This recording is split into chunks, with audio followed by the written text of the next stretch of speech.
उड़ा दिए हैं तोता। पर किसी ने उसको कैद कर लिया तो? इस बार इतनी दूर ले जाके उड़ाए ना, कोई उसको कैद नहीं कर पाएगा।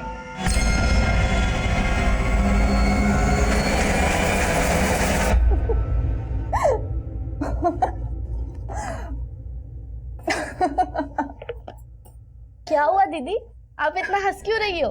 मेरे रीडर्स भी ना कभी कभी ऐसे बेतुक के सवाल पूछते हैं कि पूछो मत।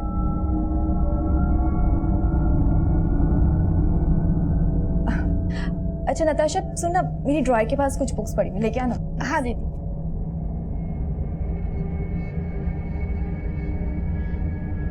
ज्योति इधर आ।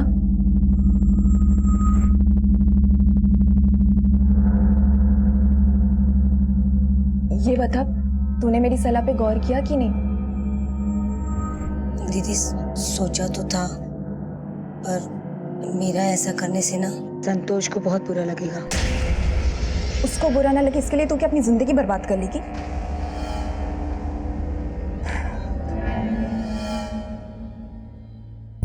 पति का पिंजरा छोड़ के उड़ना सीख ज्योति। नमस्कार, आदाब। मैं inspector Adil Khan, crime petrol Dastak में आपका इस्तकबाल करता हूं। पिंजरे में रहने वाला आजादी की कीमत बाखूबी समझ सकता है और अपनी आजादी का नाजायज फायदा उठाने वाला कभी भी किसी के लिए भी खतरनाक साबित हो सकता है और ऐसे लोगों से आपकी हिफाजत करना पुलिस का फर्ज है। लेकिन ये केस हमारे फर्ज को चुनौती देने वाला था और इस केस का इन्वेस्टिगेटिंग ऑफिसर होने के नाते मैं मीडिया और मुजरिम दोनों के निशाने पर था। ये केस राजधानी दिल्ली का एक ऐसा केस था जिसने लोगों के दिलो दिमाग में खौफ पैदा कर दिया था।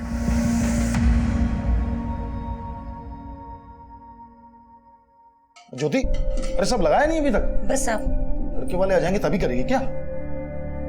नताशा, जी सारी पढ़ाई बेटा आज ही करोगे? या देखो नंदिता तैयार हुई कि नहीं, जल्दी जाओ। तुम तैयार नहीं हुई अभी तक? अभी तैयार हो गए क्या फायदा पापा, लड़के वाले अभी नहीं, शाम को 5 बजे आएंगे। 5 बजे? नहीं 11 बजे का टाइम दिया है। पर पापा आपने जिस लड़के को टाइम दिया है वो तो अब नहीं आ पाएगा, लेकिन हाँ मैंने जिस लड़के को शाम 5 बजे का टाइम दिया वो ठीक शाम के 5 बजे अपनी मम्मी के साथ यहाँ पहुंच जाएगा। नंदिता, मैंने तुमसे पहले ही कहा था तुम उस लड़के से शादी करोगी जिसे मैं पसंद करूंगा। पर पापा वो तो आ ही नहीं पाएगा, आप चाहो तो उसको फोन करके देख लो।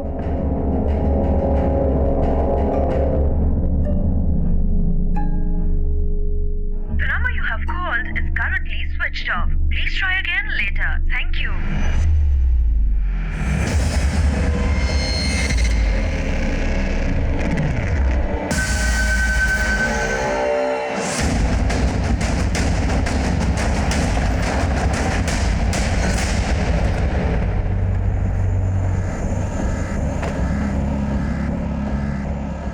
आइए आदिल साहब, सुबह से ही यहाँ बहुत बदबू आ रही थी। हम लोगों ने चेक किया तो ये लाश मिली है यहाँ पे। हो सकता है कि कल रात को ही किसी ने यहाँ पे इसे डंप किया। बॉडी बाहर है सर। अभिषेक,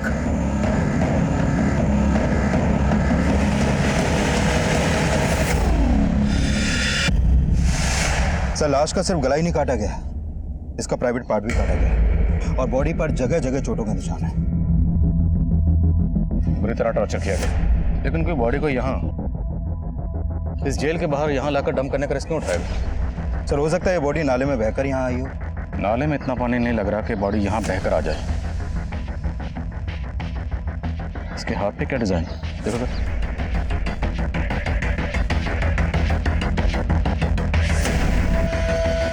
अनुराग, विकास आसपास चेक करो, शायद बॉडी का सिर मिले। सर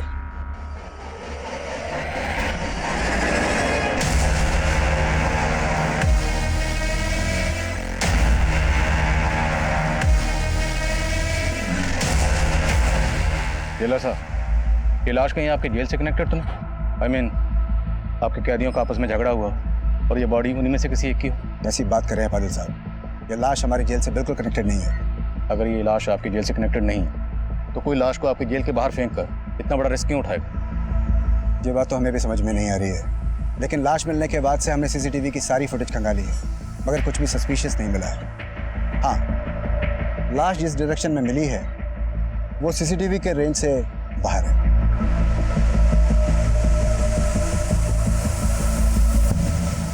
सर, आसपास सब जगह चेक किया, ना तो लाश का सर मिला और ना ही कुछ ऐसा जिससे इस लाश की पहचान हो सके। बॉडी के हाथ पे अनुराग लिखा है। आसपास के पुलिस स्टेशन में पता करो, क्या किसी ऐसे शख्स की मिसिंग कंप्लेंट दर्ज हुई है जिसके हाथ पे अनुराग लिखा हो या जिसका नाम अनुराग हो? बॉडी की पहचान होना बहुत जरूरी है, तभी पता चलेगा ये शख्स कौन है और इसका सर किसने काटा है।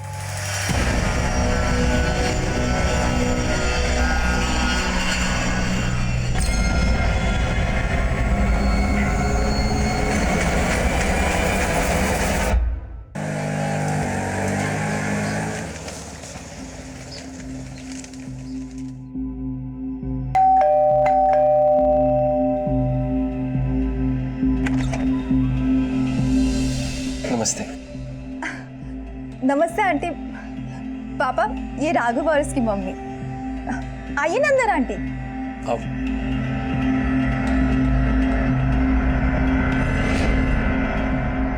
रंजीत भाई साहब, आजकल बच्चे अपना वर्क खुद ही ढूंढ लेते हैं, माँ बाप को टेंशन ही नहीं होती। वो सब तो ठीक है सुधा जी, ये बताइए आपका बेटा राघव काम क्या करता है?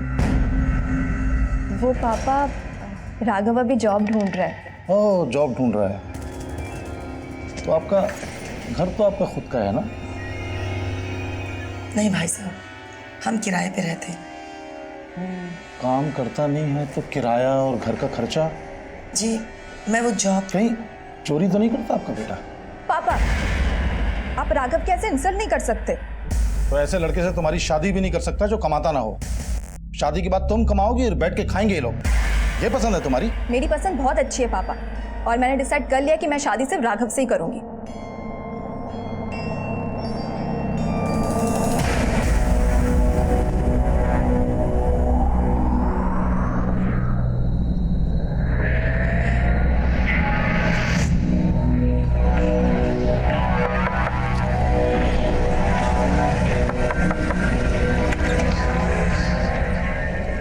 अनुराग का कुछ पता चला?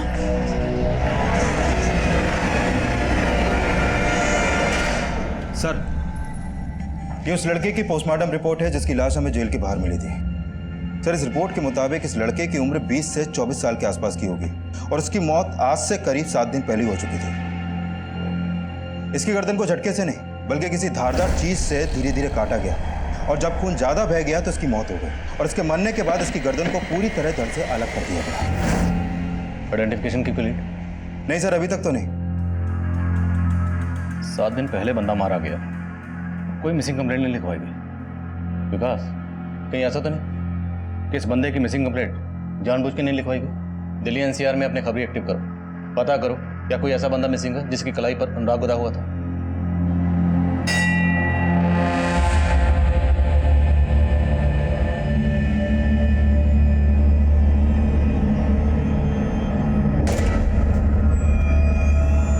तुम्हारे घर में जो कुछ भी हुआ उससे मैं बहुत परेशान है, और मैं जहां भी जॉब इंटरव्यू देता हूँ रिजेक्ट हो जाता हूँ। समझ में नहीं आ रहा क्या करूं।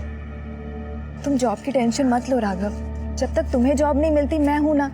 और वैसे भी अब मैं इतना कमा लेती हूँ कि हम अब इस रिश्ते को एक नई शुरुआत दे सकते हैं। नंदिता, तुम समझ नहीं रही हो, तुम्हारे पापा।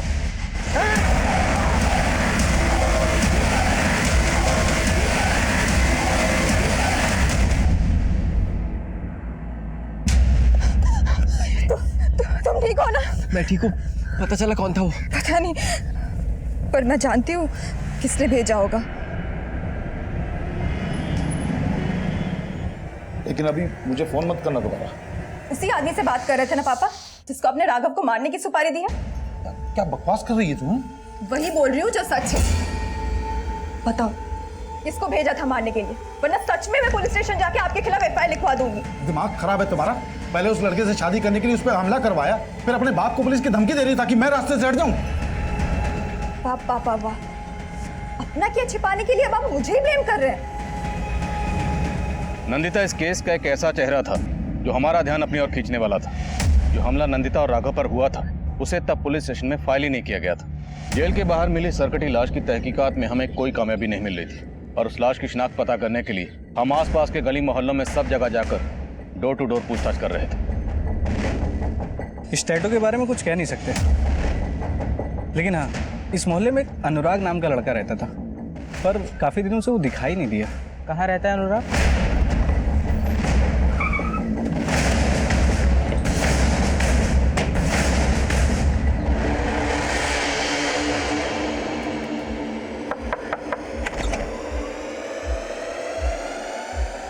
अनुराग यहीं रहता है?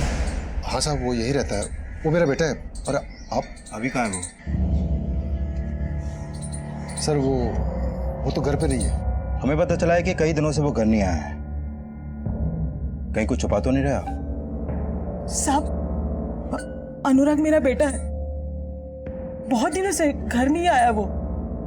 लेकिन क्या बात है साहब? हमें एक लाश मिली है और लाश की कलाई पर ये अनुराग नाम का टैटू मिला है। क्या आपके बेटे की कलाई पर भी कोई ऐसा टैटू था?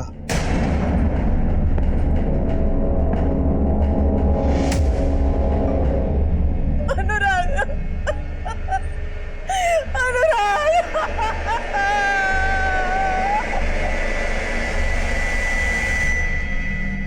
आपका बेटा अनुराग इतने दिनों से मिसिंग था, आपने मिसिंग कंप्लेंट फाइल क्यों नहीं की? दरअसल वो घर से नाराज होके गया था और हमें लगा किसी दोस्त के घर होगा। इससे पहले भी कई कई दिन वो घर नहीं आता था। किस बात से नाराज था? साहब वो अब घर में थोड़ी बहुत तू में तो होती रहती है और कोई खास बात नहीं थी साहब। आपके बेटे का कत्ल हुआ, ये तो खास बात है ना। साफ साफ बताइए, क्या छुपा रहे? साहब हम कुछ छुपा नहीं रहे। आपने बताया ये कई दिन घर नहीं आता था, तो जाता कहाँ? कुछ नहीं मालूम साहब। हाँ, जिस दिन वो घर से गया था अपनी माँ को नरेला बोल के गया था।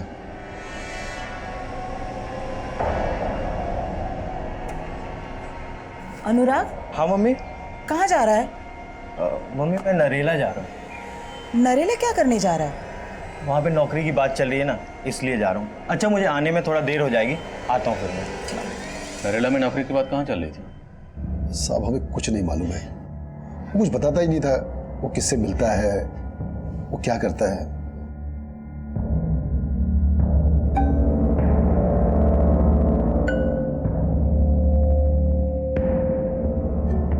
ये सुखराम को देखकर तो ऐसा लग रहा है जैसे इसे अपने बेटे अनुराग के मरने का कोई दुख नहीं। सर, ये अनुराग का बाप सुखराम एक कारपेंटर है। अभी कहना जल्दी होगा, लेकिन अनुराग का सर जिस धारदार चीज से काटा गया है, उस तरह के औजार ये सुखराम भी अपने काम में यूज करता होगा।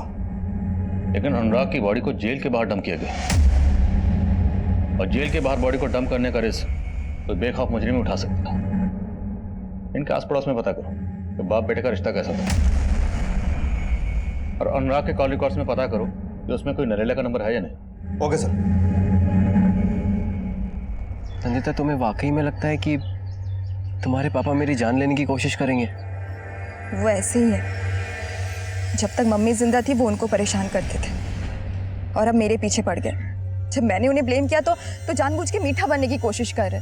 देख नंदिता, मैं नहीं चाहता कि उस लड़के से शादी करने की वजह से तू मुझे हमेशा के लिए अपना दुश्मन मान ले। तुझे उससे शादी करनी है ना, कर, लेकिन मेरी एक शर्त है। क्या? घर जमाई? हाँ, मान जाते ना उनकी बात। एक बार शादी हो जाए फिर हमें जो करना है हम वो करेंगे।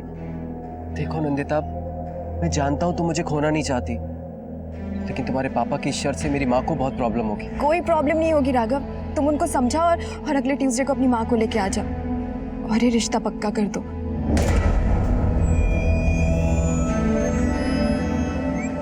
साहब, अनुराग सुखराम चाचा का सगा बेटा नहीं था। इन्हें कोई संतान नहीं थी तो बचपन में कैसे गोद लिया था उसे। गोद दिया था? हाँ साहब। अच्छा, ये अनुराग का अपने माँ बाप से रिश्ता कैसा था? साहब, अनुराग 10वीं फेल था और नौकरी वोकरी तो थी नहीं उसके पास, और इस बात को लेके सुखराम चाचा उसे बहुत ताने देते रहते थे। दारू पी के अनुराग और उसकी माँ को बहुत पिटा करते थे। देखिए, हमारा गिरी करता रहेगा। गलती किया, तुझे अपना माना मैंने। फिर उस दिन के बाद अनुराग कहीं दिखा नहीं साहब, पता नहीं उसके साथ क्या हुआ। साहब, मैं मानता हूं कि अनुराग मेरा सगा बेटा नहीं था, लेकिन इसके लिए उसको गोद नहीं लिया था कि उसको पाल पोस के उसकी जान ले लो। साहब, मैं तो चाहता था कि वो पढ़े लिखे, अच्छा इंसान बने, कुछ काम करे, लेकिन साहब उसने हमेशा मेरा सर झुकाया। लेकिन उसका सारी काट दी। हाँ, सौतेला था इसलिए मार दिया। क्या कहता था? उसे नसीहत देता ना सुधरने के लिए। खुद का साहब ये सच है, मैं उस पर हाथ उठाता था। और साहब ये भी सच है कि मैं इस दुख में दारू पीता था कि मुझे बुढ़ापे का कोई सहारा नजर नहीं आ रहा था।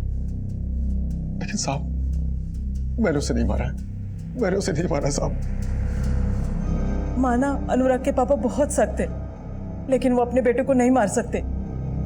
चलिए मान लेते हैं कि आपके पति ने अनुराग को नहीं मारा, लेकिन अनुराग गायब था, तो उसकी मिसिंग कंप्लेंट क्यों नहीं दर्ज करवाई? कहीं ऐसा तो नहीं कि आप जानती थी कि आपके पति ने ही अनुराग का मर्डर किया है और आप जानबूझकर छुपा रही हैं? नहीं साहब, ऐसा कुछ भी नहीं है। मेरे पति ने कुछ भी नहीं किया।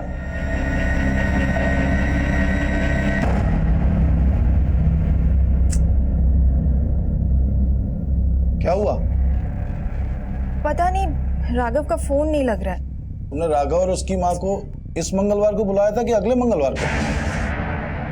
नहीं मतलब आज बुलवाया था कि अगले हफ्ते?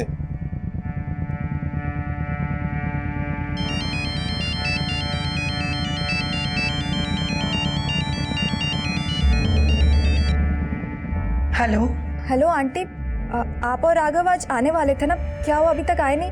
तुम क्या सोचती हो तुम्हारे पिताजी की इतनी खरी खोटी सुनने के बाद मैं फिर से वहाँ अपनी बेइज्जती करवाने आऊं? पर आंटी देखो नंदिता, मैं अपने राघव की शादी ऐसे घर में करने की सोच भी नहीं सकती जिन्होंने मेरे बेटे की जान लेने की कोशिश की। पर आंटी राघव। हेलो अब क्या हुआ? हेलो क्या? हाँ हाँ ठीक है आता हूँ मैं। भाई तुम्हारे राघव और उसकी माँ तो आ नहीं रहे, तो मैं तो अपने काम कर लूं, आता हूं जल्दी।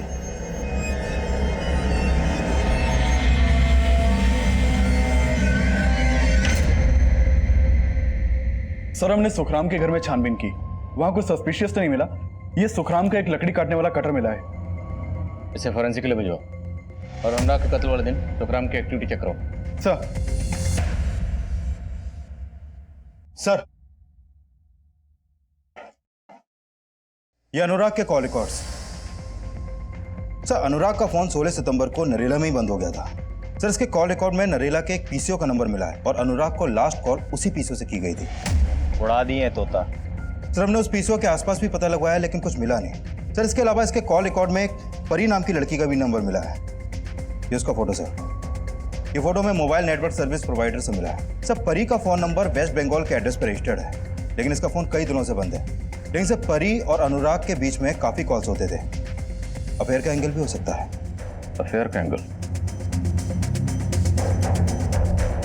अनुराग का सिर्फ सर ही नहीं काटा गया, बल्कि अनुराग का प्राइवेट पार्ट भी काटा गया। और अब हमें अनुराग के कॉल रिकॉर्ड से एक ऐसी लड़की का नंबर मिलता है जो नंबर काफी अरसे से बंद है। पता लगा अनुराग का इस परी से क्या ताल्लुक है और इस परी के गायब होने का चक्कर क्या है।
Yes sir. दीदी, पापा रात से घर नहीं आए हैं और तो और उनका फोन भी नहीं लग रहा है।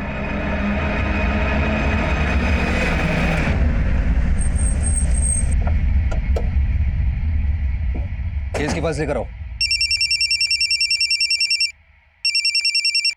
हेलो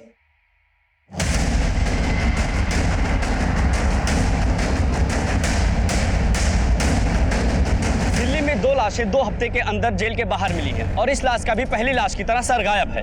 लगता है पुलिस टीम आ चुकी है। आइए हम इनसे कुछ जानकारी लेते हैं। सर कुछ तो बताइए। जैसा कि आपने अभी देखा, पुलिस टीम आ चुकी है। सर, इस आदमी का मर्डर भी सेम मोडस ऑपरेंडी से किया गया है, लेकिन इस बार लाश नाले के बजाय जेल के एकदम नजदीक फेंकी गई है और इस बार सर काट के गले पर मटका रखा गया है। बॉडी पर सर की जगह ये मटका, मटके पे स्माइली। आखिर मुझे साबित क्या करना चाहता है? सर, बॉडी पर बंधे कपड़े से इस बार ये लेटर भी मिला है। बोलो सर।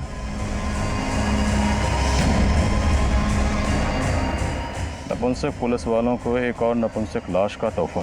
देख रहे हो लाश कहाँ मिली? वहाँ जहाँ तुम क्रिमिनल को सज़ा दिलाकर इंसाफ करने का डंका बजाते, लेकिन इंसाफ करना तुम्हें नहीं आता। पर मैंने इंसाफ कर दिया, काट दिया उसका सर धड़ से अलग। अगर तुम्हें सही से तहकीकात करनी आती है, ढूंढ के दिखाओ मुझे।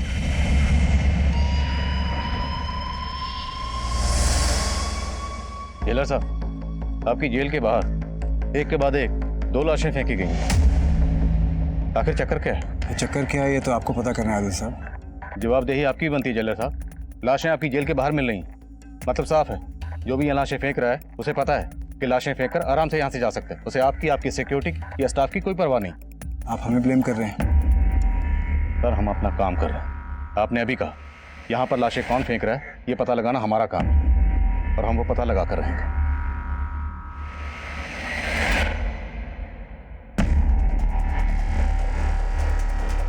सर, एक सवाल, आखिर पुलिस और प्रशासन कर क्या रहा है? क्या क्रिमिनल को पुलिस से कोई डर नहीं है? क्या पुलिस भी इन सब में इन्वॉल्व है? पीछे देखिए, भी जांच चल रही है और भरोसा रखिए मुजरिम जो भी है उसे बख्शा नहीं जाएगा।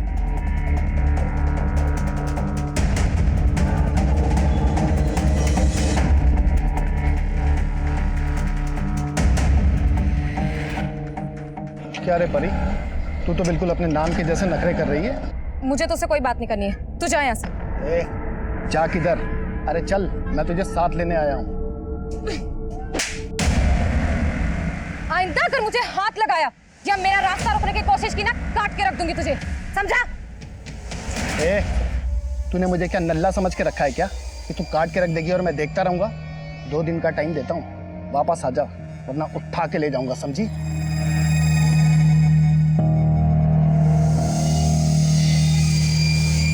सर, परी के कॉल रिकॉर्ड में मैंने नोटिस किया कि परी का फोन अक्सर दिल्ली के रेड लाइट एरिया में एक्टिव रहता था। Red light area? तो हो सकता है ये परी प्रोस्टिट्यूट हो। इस परी का जिस भी एरिया में नंबर एक्टिव रहता था वहां अपने खबरों को काम पे लगाओ। लेकिन एक बात है सर, अनुराग की तरह दूसरे आदमी का भी प्राइवेट पार्ट काटा गया था। अगर परी वाकई में प्रोस्टिट्यूट है तो एक प्रोस्टिट्यूट ऐसा किस मकसद से करेगी? अभी तक हम यही मान रहे हैं कि अनुराग और परी का आपस में अफेयर रहा होगा, लेकिन अब हमें जो दूसरी लाश मिली है उसका भी प्राइवेट पार्ट काटा गया। तो हो सकता है इन दोनों मर्डर्स के पीछे किसी ऐसी औरत का हाथ हो जो मर्दों से नफरत करती है, या फिर इन दोनों मर्दों से। दिल्ली में जितनी भी ऐसी इंस्टीट्यूटेड औरतें हैं जो इस तरह का कांड कर सकती हैं, सबकी लिस्टिंग करो। सर एक नंदिता नाम की लड़की आई है, वो बता रही है कि उसके फादर कल रात से मिसिंग है।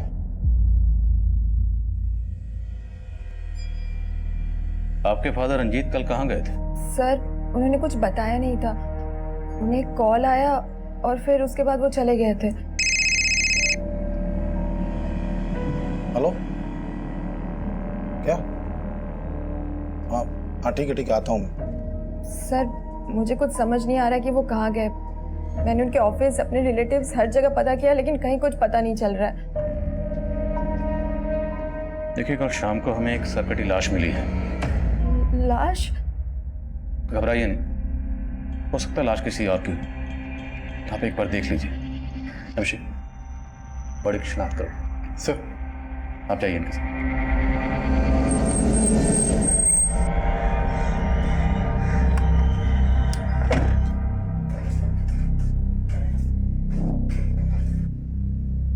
एक्सक्यूज मी जी, इंस्पेक्टर आदिल खान से मिलना मुझे।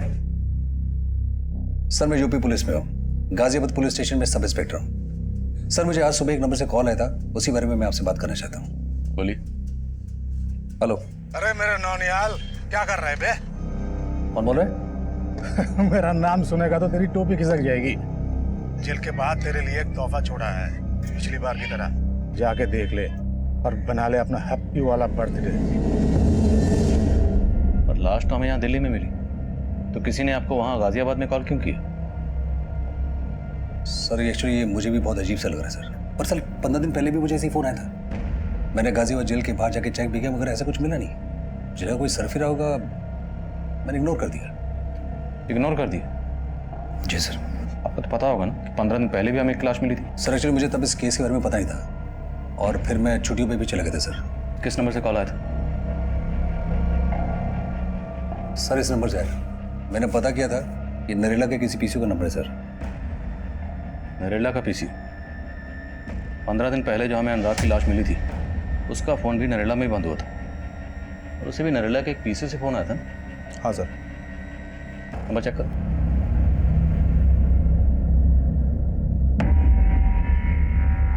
नहीं सर, वो नंबर नहीं है। तुरंत नरेला जाओ और पीसी वाले से बात करो और देखो वहाँ कोई सीसीटीवी है या नहीं। Okay sir. Excuse me. बोलो अभिषेक। सर मैंने नंदिता से लाश की शिनाख्त करवाई। उसका कहना है कि वो लाश उसके फादर रंजीत की नहीं है। तो पता करो उसके फादर रंजीत के गायब होने का चक्कर क्या है। Okay sir.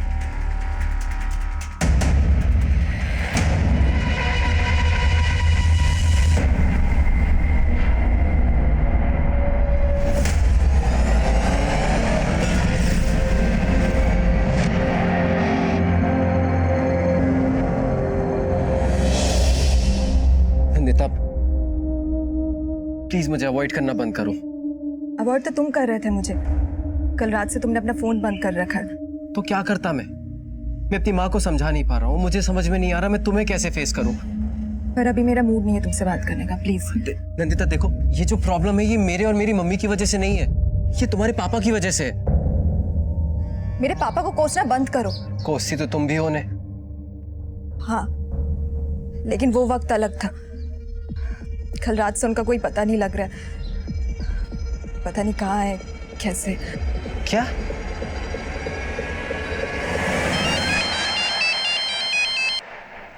हाँ विकास।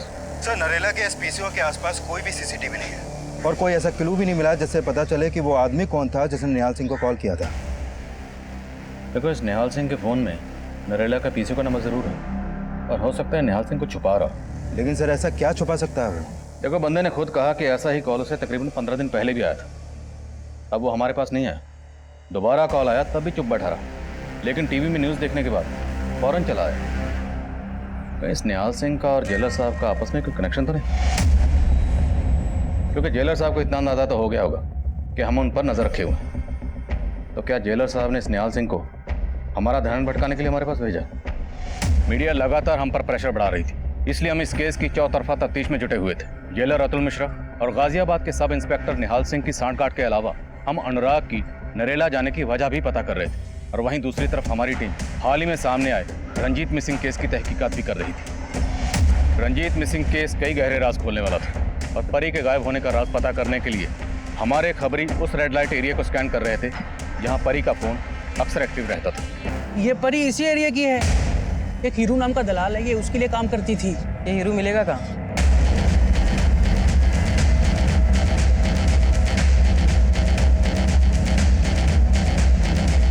हीरू का रहता है।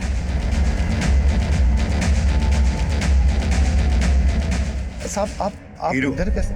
हाँ साहब। परी का है, बोला उसको। साहब उसने तो काफी टाइम पहले ही धंधा छोड़ दिया था। धंधा छोड़ दिया तो आजकल है कहाँ वो? मालूम नहीं साहब, लेकिन साहब आप परी को क्यों ढूंढ रहे हैं? ये अनुराग है, परी को बहुत कॉल करता था। ये जानता है इसको? साहब ये तो परी का रेगुलर कस्टमर था। परी के इस कस्टमर का मर्डर हुआ है। अब ये बोल कि तेरा और परी का इसके मर्डर से क्या कनेक्शन है? साहब मेरा कोई कनेक्शन नहीं है, लेकिन हाँ साहब इस अनुराग का इस परी से एक बार बहुत झगड़ा हुआ था और फिर साहब उसके बाद हमने उसको हॉस्पिटल में एडमिट करवा दिया था। ठीक होने के बाद साहब उसकी हालत ऐसी नहीं थी कि वो धंधा कर सके, इसलिए साहब वो वापस चली गई। और फिर साहब ये अनुराग भी कभी वापस नहीं आया। कहीं कुछ छुपा तो नहीं रहा? नहीं साहब, क्या बात कर रहे हैं साहब, आपसे झूठ बोल के मरना थोड़ी है साहब। सर परी और अनुराग को लेकर हीरू ने जो बयान दिया उससे परी का अनुराग के मर्डर का मोटिव स्ट्रांग लग रहा है। इस पिंप के बयान का भरोसा नहीं कर सकते, हो सकता है उसी ने परी को कहीं छुपाया। नजर रखो उस पर। सर मैं मानती हूँ कि मेरे और पापा के बीच डिफरेंसेस थे, पर इन सब बातों का उनके गायब होने से कोई लेना देना नहीं है। अच्छा वो लड़का कौन है जिसके साथ तुम शादी करना चाहती थी? अपने फादर की मर्जी के बिना?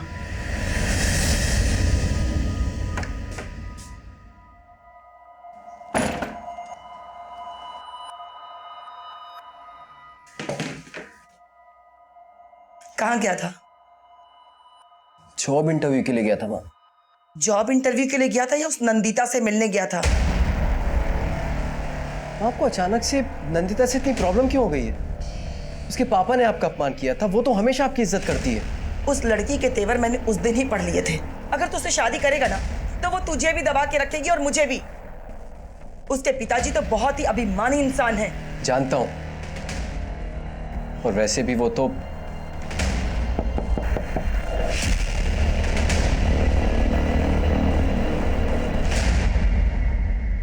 जिस रात नंदिता के फादर गायब हुए तुम्हारा फोन क्यों बंद था? कहाँ थे तुम? मैं अपने घर पे ही था और फोन मैंने जानबूझ के बंद कर रखा था क्योंकि वो नंदिता से मुझे कुछ। फोन इसलिए बंद था क्योंकि उस रात तुमने रंजीत को गायब किया था। क्या? नहीं साहब, मेरे बेटे ने ऐसा कुछ भी नहीं किया। उल्टा रंजीत मेरे बेटे को जान से मारने की कोशिश कर रहा था। और ये बात खुद उसकी बेटी ने बताया राघव को कि उसका बाप मेरे बेटे को जान से मरवाना चाहता है।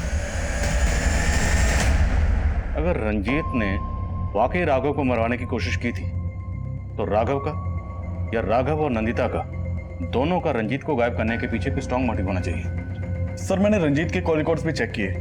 रंजीत का फोन जहांगीरपुरी में बंद हुआ था और रंजीत के नंबर पर जो आखिरी कॉल आया था वो एक फेक आईडी से लिए गए नंबर से किया गया था।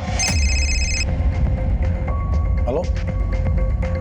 और तुमने बताया कि नंदिता को भी शक था कि रंजीत ने राघव को मरवाने की कोशिश की थी। तो हो सकता है रंजीत को जो आखिरी कॉल आया था वो उसी अटैकर का। रंजीत के कॉल रिकॉर्ड्स को क्लोजली एग्जामिन करो। हो सकता है रंजीत के कॉल रिकॉर्ड में उस शख्स का नंबर हो जिसने राघव पर अटैक किया था। सर। हाँ, बस मैं जल्दी पहुंचती हूँ।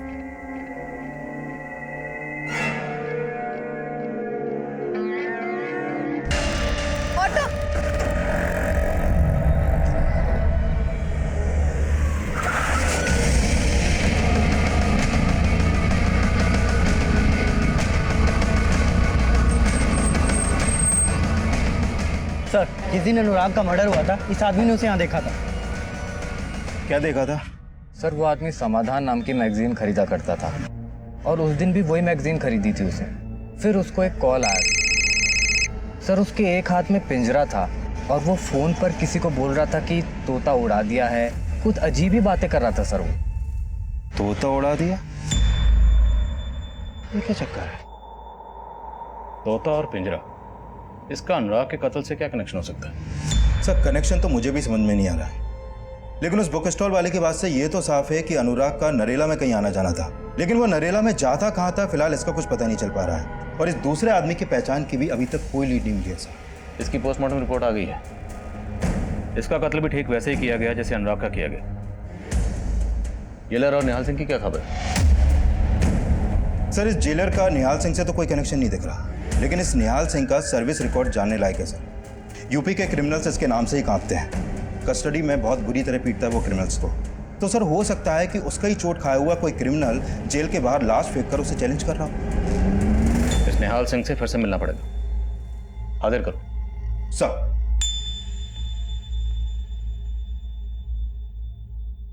एक रोटी देना।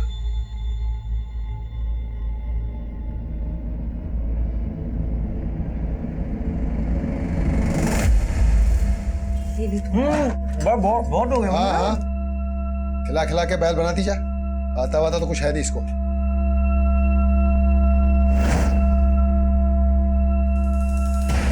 सोच क्या रही है? चपाती देना। ये क्या तरीका है? जानवर समझ रखा है? जानवर तो आपने समझ रखा था हमें। वो बेचारा तो जानवर से भी बुरी मौत मरा। अपना खून नहीं था वो, पता नहीं किसकी औलाद थी। सर, उस कॉलर के बारे में आपको मैंने बताया और आप मुझ पे शक कर रहे हैं। आप मुझे क्रॉस क्वेश्चन कर रहे हैं सर। तुम्हारा सर्विस रिकॉर्ड चेक किया हमने। 1 साल पहले तक तुम गोरखपुर में पोस्टेड थे और तुम्हारी कस्टडी में एक कस्टोडियल डेथ हुई थी। इस डेथ को तुमने एनकाउंटर बनाने की कोशिश की थी। मीडिया ने काफ़ी उछाला था तुम्हारे केस को। सर, मीडिया तो आपका केस भी काफ़ी उछाल रही है। मीडिया के कहने पर आप मुझसे सवाल नहीं पूछ सकते। हम तुमसे सवाल मीडिया के कहने पर नहीं, अदालत की इजाजत से कर रहे हैं। अब ये बताओ कि जेल के बाहर जो लाशें मिल रही हैं उससे तुम्हारा क्या कनेक्शन है? रघु क्या लग रहा है कि मैं डर जाऊंगा और खुद ये मानने लग जाऊंगा कि उससे नरेला के पीछे से मेरा खुद को फोन कराया? नहीं सर, मैं अभी भी ये कहूँगा ऐसा कुछ भी नहीं है। आप मेरी वर्दी उतरवाने की कोशिश मत कीजिए आदिल सर। आप अपनी वर्दी संभालिए, 2 लाशें मिले आपके इस इलाके में, और इससे पहले कि तीसरी लाश मिले आप जाके मीडिया को हैंडल करिए। मुझसे सवाल पूछते मैं टाइम वेस्ट मत करिए।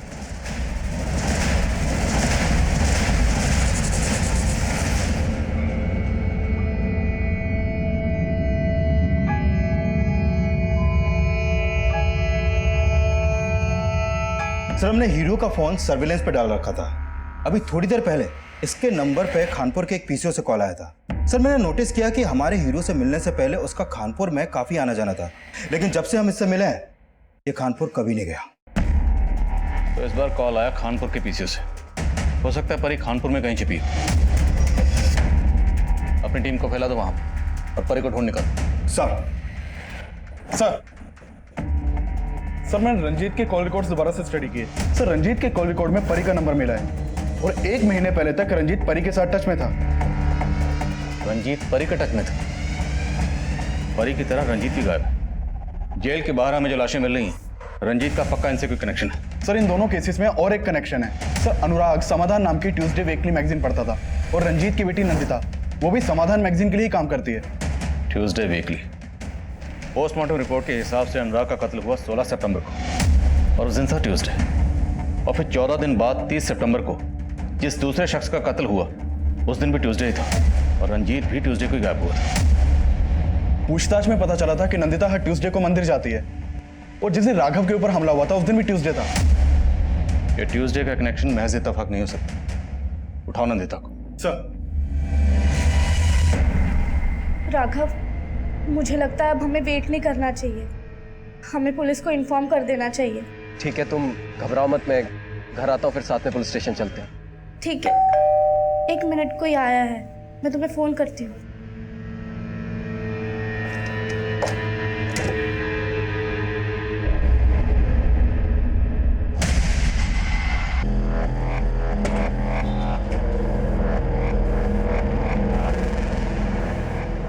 इस लड़की ने तुम्हारे पीसीओ से कॉल किया था? साहब एक लड़की तो आई थी बुरखे में, ये वही है या कोई और नहीं पता साहब। ठीक है, हो सकता है ये लड़की वही हो। यहाँ आसपास के एरिया में सबसे पूछताछ करो, शायद किसी ने इसे देखा हो। सब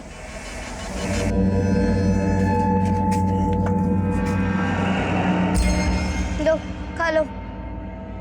पर मेरा हाथ।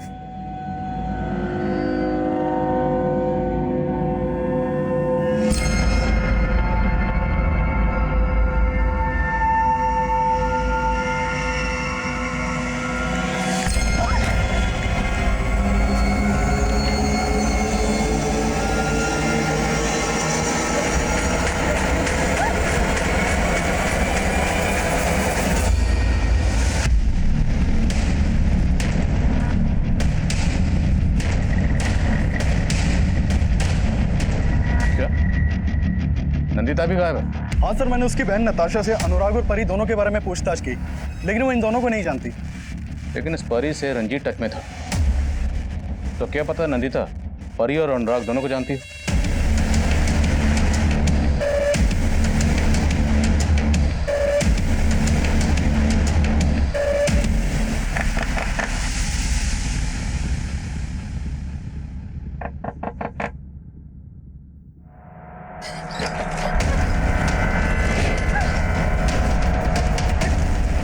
नंदिता कहाँ है? कौन नंदिता? लेके चलो अच्छा।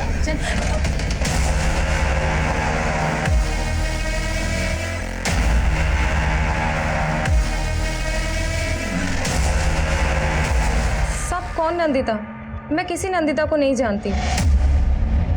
नंदिता को नहीं जानती लेकिन रंजीत को तो जानती हो। सब कौन रंजीत? मैं किसी रंजीत को नहीं जानती। ये रंजीत, नंदिता का बाप रंजीत, जो तुझे कॉल करता था। अब बोल कि नहीं जानती? सब ये मेरा कस्टमर था। कई बार मेरे साथ सोया है। अनुराग की तरह रंजीत तुम्हारा कस्टमर था। अनुराग का मर्डर हुआ, रंजीत गायब है। और तो अनुराग को उसकी मर्दानगी की वजह से उसे जलील किया करती थी, इसलिए तूने अनुराग का प्राइवेट पार्ट काटा। नहीं साहब, बल्कि अनुराग तो मुझसे बहुत प्यार करता था। वो मुझे इस धंधे से निकालकर उससे शादी करना चाहता था। मुझे सपने दिखाने वाले लोग बहुत आते हैं, पर मैं सबसे अलग बहुत प्यार करता हूं तुमसे, और शादी भी करूंगा तुम्हारे साथ, कसम से। लेकिन साहब, हीरो को इसका पता चल गया।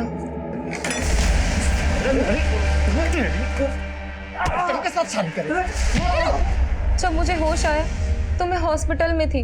मैंने अनुराग को कई बार फोन किया, लेकिन उसका फोन बंद आ रहा था। किसी तरह मैं हीरो से पीछा छुड़ाकर वहां से भाग गई। हीरो से पीछा छुड़ाना चाहती थी तो उसे पीछे से कॉल क्यों किया? साहब, उसने मुझे डरा दिया था। उसने बोला था अनुराग के मर्डर केस में पुलिस तुझे ढूंढ रही है और वो मुझे मुंबई भेज देना चाहता था। साहब, वो मुझे आपकी धमकी देता था और वो मुझे मुंबई भेजकर मुझसे फिर से वही धंधा करवाना चाहता था। साहब, मुझे पक्का यकीन है अनुराग का मर्डर हीरो ने ही किया है। नहीं साहब, नहीं साहब, साहब मैं सच बोल रहा हूँ। साहब मैंने अनुराग का मर्डर नहीं किया साहब। तूने सिर्फ अनुराग का नहीं, इसका मर्डर भी किया। बोल, ये तेरी कौन सी आशिक है? रंजीत को कहाँ गायब किया? साहब, उसकी बेटी कहाँ नंदिता? मैं सच कह रहा हूँ, मैं किसी नंदिता को नहीं जानता। मैंने कुछ नहीं किया है साहब। हो सकता है रंजीत ने तुझे राघव को मारने के लिए कहा। साहब, वो मैं नहीं था साहब, वो कोई और होगा। मैंने किसी को नहीं मारा साहब, मेरा यकीन करो, मैं सच बोल रहा हूँ। सच बोल दे, नहीं तो और पिटेगा। साहब, मैं सच बोल रहा हूँ, मैंने किसी का मर्डर नहीं किया है साहब। हीरो से सच उगलवाने के लिए हमने कई तरकीबें अपनाई, पर वो अपने बयान पर कायम रहा। वहीं दूसरी तरफ सब इंस्पेक्टर निहाल सिंह, वो अब भी हमारी रडार पर था। अनुराग के बाद मिली उस दूसरी सरकटी लाश की पहचान का हमें कोई जरिया नहीं मिल रहा था, पर अनुराग और उस दूसरे शख्स दोनों का कत्ल ट्यूसडे वाले दिन हुआ था, और रंजीत भी ट्यूसडे वाले दिन से ही गायब था। अनुराग नंदिता के ट्यूसडे वीकली मैगजीन समाधान का रीडर था। इसके अलावा अनुराग और नंदिता का आपस में और कोई रिश्ता नजर नहीं आ रहा, पर इस केस में सामने आया ये ट्यूसडे का कॉमन कनेक्शन किसी गहरे राज की तरफ इशारा कर रहा था। अनुराग को आखिरी बार ट्यूसडे वाले दिन ही खाली पिंजरे के साथ देखा गया था, जब वो फोन पर किसी के साथ एक तोते को लेकर बात कर रहा था। क्या ये तोता एक वाकई असली तोता था, या फिर इस केस का कोई ऐसा हमराज जो नजर में नहीं आ रहा था? सर, मैं सच कह रहा हूं, मुझे नहीं पता नंदिता कहाँ है। लेकिन हमें तुम्हारे बारे में अब सब कुछ पता है। हरियाणा पुलिस से तेरी पूरी कुंडली मंगवा ली। 3 साल पहले तक तू भिवानी में रहता था, और हरियाणा पुलिस ने तुझे ड्रग पेडलिंग के धंधे की वजह से अरेस्ट भी किया था। सर, वो ड्रग्स के पैकेट किसी ने मेरे बैग में डालकर मुझे फंसाया था, और सर 6 महीने बाद कोर्ट ने मुझे बाइज्जत बरी भी कर दिया था। लेकिन तू 6 महीने अंदर तो रहा ना, और तेरे ट्रैक रिकॉर्ड की वजह से तुझे दिल्ली में नौकरी भी नहीं मिली, इसलिए तूने पुलिस वालों के लिए दिल में खुंदक पाली, और ये सारे क्राइम तू ही कर रहा है। सर, आपको कोई गलतफहमी हो रही है, मैं सच कह रहा हूँ, मुझे कुछ नहीं पता है। हमें क्या गलत?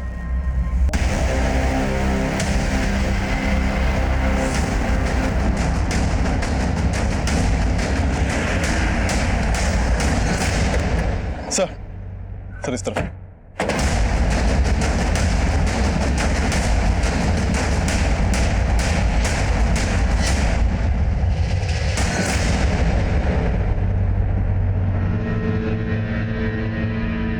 सर, इस लाश के पास भी हमें एक लेटर मिला है।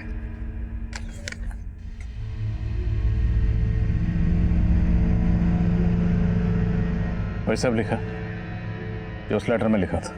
सर, इस लड़की को भी सेम उसी तरह मारा गया जैसे अनुराग और वो दूसरी लाश मिली थी। उनका प्राइवेट पार्ट काटा गया था, और इस लड़की को भी सेक्सुअली अब्यूज किया गया है। लेकिन इस बार निहाल को फोन नहीं किया गया। सर, क्या पता निहाल के 2 फोन कॉल्स की कहानी झूठी हो। अभी तक हम यही अज्यूम कर रहे हैं कि उन दोनों मर्डर्स के पीछे किसी लड़की का हाथ हो सकता है, और यहाँ एक लड़की की लाश मिली और नंदिता गायब है। कहीं ऐसा तो नहीं कि नंदिता कातिल का कोई राज जानती थी और उसने नंदिता की बहन को बुलाकर इसकी बड़ी शिनाख्त करो। सर,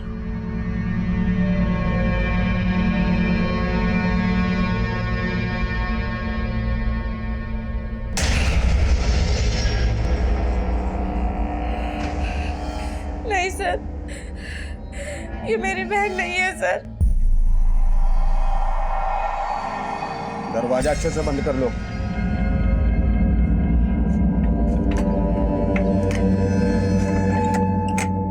हमसे भागेगी? प्लीज बोलो उनको, मुझे छोड़। रोतरी बेली, तुझे तो हम तभी छोड़ेंगे जब तू मुझे मेरा भैया वापस देगी। सर, राघव और नंदिता दीदी एक दूसरे से बहुत प्यार करते थे और मुझे नहीं लगता कि राघव दीदी के साथ कुछ भी गलत करेंगे। ये अनुराग है, ये तुम्हारी दीदी के मैगजीन में सवाल पूछता था और अब इसका मर्डर हो गया। तुम्हारी दीदी और पापा के गायब होने का इसके मर्डर से कोई ना कोई कनेक्शन जरूर है। सर, दीदी के मैगजीन के जवाबों के लिए बहुत से खत आते थे और हाँ, एक बार दीदी ने मुझसे कहा था कि उन्हें किसी ने कोई बेतुका सा सवाल पूछा है। बेतुके सवाल? हाँ, अभी पता है कुछ दिन पहले क्या हुआ? एक आदमी ने पूछा, क्या बोलने वाला तोता कोर्ट में गवाह बन सकता है?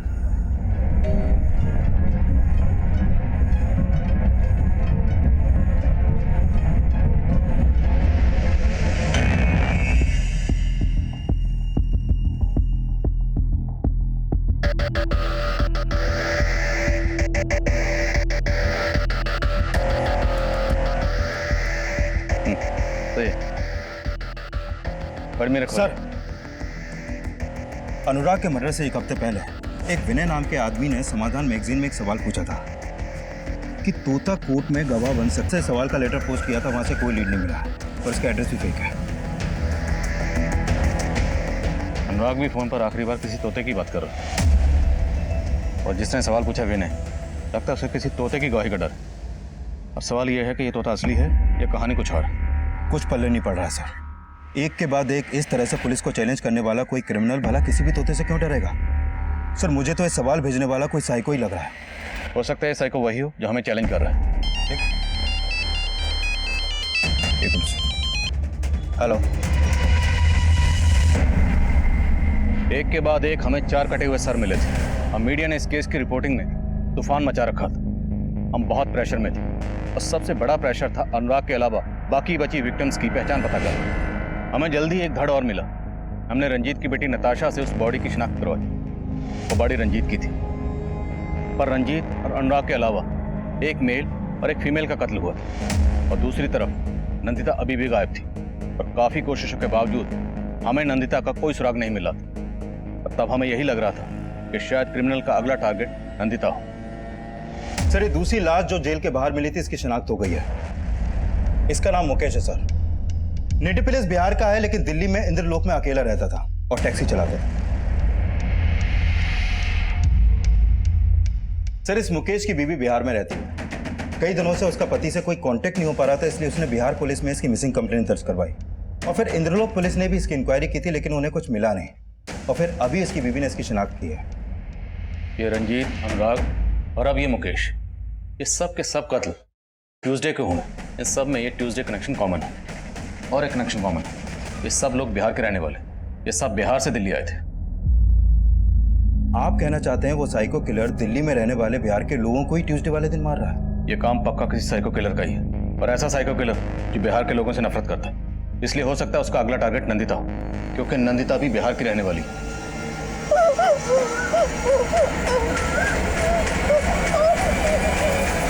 पुलिस बता रही है वो साइको किलर सिर्फ बिहार के लोगों को टारगेट कर रहा है, जिसके बाद लोगों के मन में एक खौफ घर कर गया है। सर, एक लड़का आपसे मिलना चाहता है।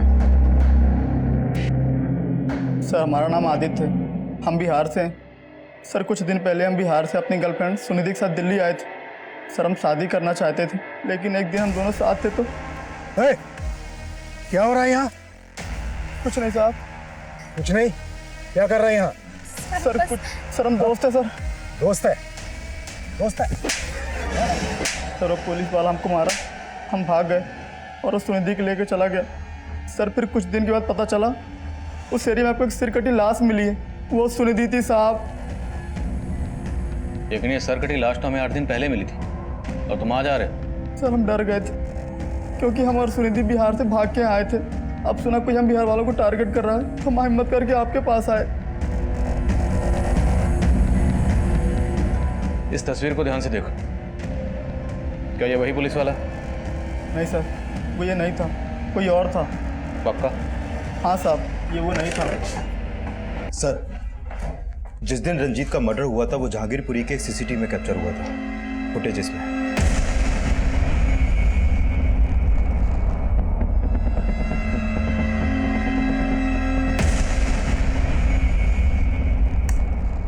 सर, ये टैक्सी एक हरीश नाम के आदमी की है जो सीलमपुर के एड्रेस पर रजिस्टर्ड है।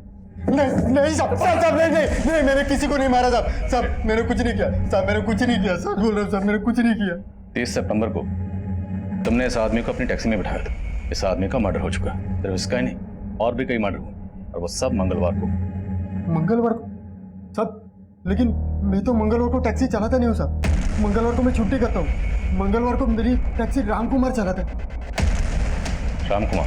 हाँ सर। कौन राम कुमार? अरे सर, मैंने किया क्या? सर लेके जा रहे हैं आप? अरे सर, मैंने क्या किया? इन्होंने किया क्या है? पर सुनिए तो, इन्होंने किया क्या है?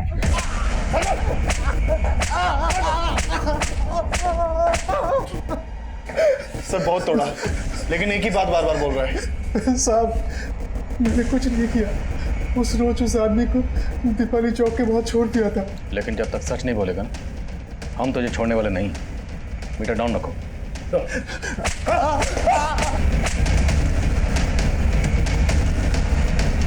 सर, हम सभी विक्टिम से जुड़े लोगों के बारे में पता कर रहे थे तो पता चला कि नंदिता के घर में काम करने वाली मेड का पति अपनी बड़ी बेटी के साथ कई दिनों से गायब है।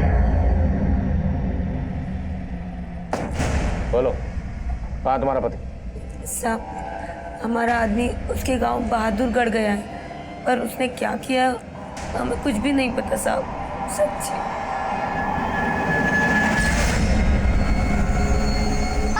सिंह, बच्चे को पकड़े से, संभालो, लेके आओ बच्ची को। अरे साहब मत मारो साहब, हमने कुछ नहीं किया साहब, सच मत। अरे साहब मर जाएंगे साहब।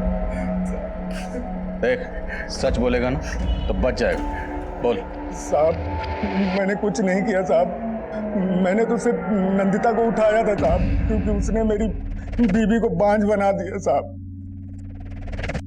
साहब, मेरी 5 बेटियां हैं। मेरा आदमी संतोष बेटे की चाहत में हर साल मुझे पेट से कर देता था, इसलिए नंदिता दीदी ने कहा था कि इतने बच्चे पैदा करेगी तो जीते जी मर जाएगी तू ज्योति। क्या करूं दीदी, मैं भी बहुत परेशान हूँ, पर आदमी सुनता ही नहीं है। उसकी तो बस एक ही रटे कि उसे बेटा चाहिए। तो करवा ले, तब अकल आएगी उसको। साहब, उसने मेरी बीबी की करवा दी। मैं इसी बात का बदला लेना चाहता था साहब। मैंने तो उसे एक बार मारने की कोशिश भी की थी।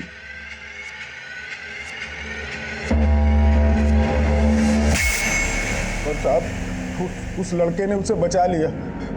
फिर हमने सोचा कि इसको मारने से कोई फायदा नहीं है, इसको उठाकर इसी से अपना बेटा पैदा करवाएंगे, और उसको लेके हम बहादुरगढ़ चले गए अपनी बेटी के साथ। साहब, हम सच बोल रहे हैं और हमने कुछ नहीं किया साहब। अरे साहब, मर जाएंगे साहब।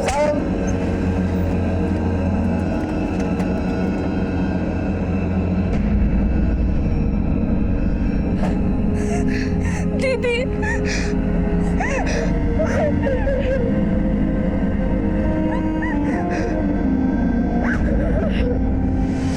संतोष से बहुत सख्ती से पूछताछ की है, लेकिन कुछ उगल नहीं रहा है। उसे जरा और सख्ती से पूछ।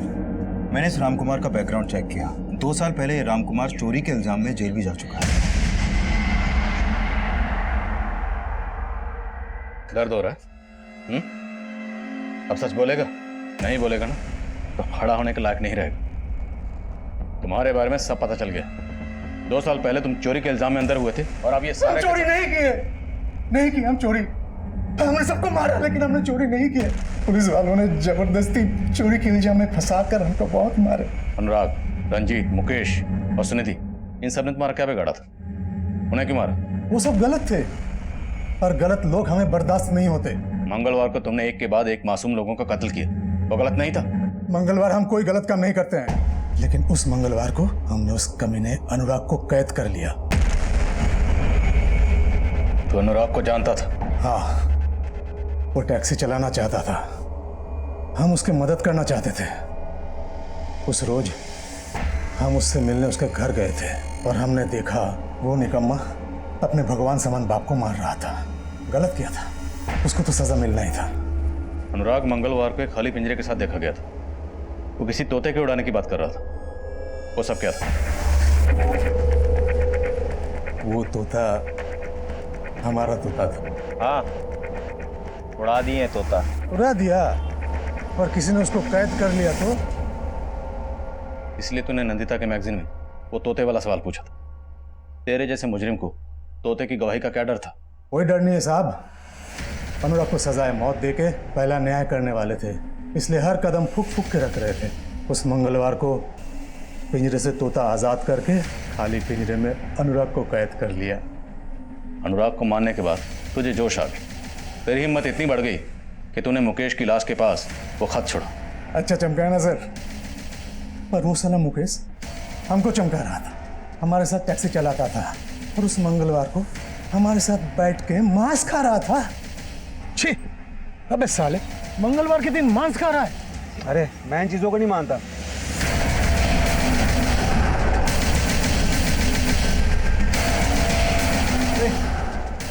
छोड़ दो मुझे, जाने दो मुझे, छोड़ दो मुझे। चुप साला मांसाहारी, अब तेरा मांस निकालेंगे हम। तो अनुराग और मुकेश की तरह रंजीत और सुनिधि को भी जानता था? अरे नहीं सर, उस निर्लज लड़की को हम नाम से नहीं जानते थे, लेकिन हरकत से पहचान लिए। उस लड़की को उस लड़के के साथ देखकर हम अपने आपा खो बैठे। हमारी तपस्या भंग कर दी उस लड़की ने। हम इतने पागल हो गए कि उस लड़की के साथ, लेकिन उसको जिंदा भी तो नहीं छोड़ सकते थे ना, इसलिए उस लड़की का गर्दन भी उड़ा दिया। पहले वो साला रंजीत बाबू को मार के हमने सही न्याय दिया। वो साला हमसे झूठ बोल रहा था। अरे नंदिता, कितनी बार कहा है वो लड़का तुम्हारे लायक नहीं है।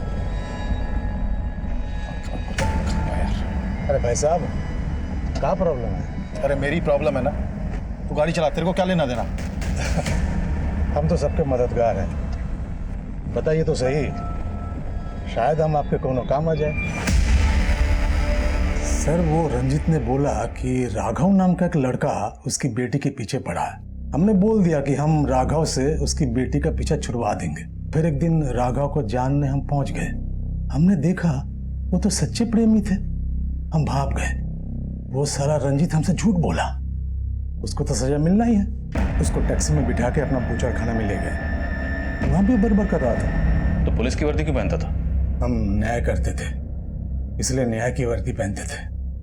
अनुराग की मौत के बाद तो हर लाश के पास खत छोड़कर हमें चैलेंज कर रहा था, तो सब इंस्पेक्टर निहाल सिंह को फोन क्यों किया? हिम्मत ही तो हमें फोन करता, उसे फोन क्यों किया? ने चुनौती भरे खत का असर बढ़ाने के लिए नेट में सर्च मारा, निकाल लिए सब इंस्पेक्टर निहाल सिंह का नंबर। हेलो। अरे मेरे नौ निहाल, क्या कर रहा है बे? कौन बोल रहे? उसको सुना के बड़ा मजा आया। लगा तुम जैसे पुलिस वालों से बदला ले लिया, क्योंकि तुम जैसे पुलिस वालों की वजह से हम 6 महीना जेल के अंदर रहे, अपने बीवी बच्चों से दूर, ऐसे गुनाह के लिए जो हमने किया ही नहीं। और अब इस बार 6 महीने के लिए नहीं, पूरी जिंदगी के लिए जेल में जाएगा। अब बीवी बच्चों का क्या होगा? बदला लेते वक्त सोचा था? नहीं सोचा ना, अब सोचना, जिंदगी भर जेल में बैठकर। मेरा सामना हर तरह के मुजरिमों से हुआ है, लेकिन रामकुमार जैसा मुजरिम, उसके जुर्म करने के जुनून को, जुर्म करने के मकसद को, उसके पागलपन को समझना आसान नहीं था, क्योंकि ऐसे मुजरिम अक्सर हमारे आसपास बिल्कुल नॉर्मल इंसान की तरह रहते हैं, पर वो अंदर से एबनॉर्मल होते हैं। इसलिए उनके जहन में क्या तूफान मचल रहा होता है उसे समझ पाना आसान नहीं होता। एक पुलिस ऑफिसर होने के नाते मैं इतना ज़रूर कहूँगा कि किसी भी अजनबी या जान पहचान वाले को अच्छी तरह समझने और जानने के लिए हमारी ऑब्जर्वेशन में एक पैनापन होना ज़रूरी है, ताकि हम वक्त रहते ऐसे लोगों से खुद को और हमारे जान पहचान वालों को सतर्क कर पाएं। और यही नहीं, अगर आपको किसी के एबनॉर्मल बिहेवियर में जुर्म की कोई दस्तक महसूस हो तो फ़ौरन इसकी इत्तला नज़दीकी पुलिस स्टेशन में दें। अब मैं आदिल खान आपसे इजाज़त लेता हूँ। आपसे फिर मुलाकात होगी एक और नए केस के साथ। तब तक देखते रहिए क्राइम पेट्रोल दस्तक।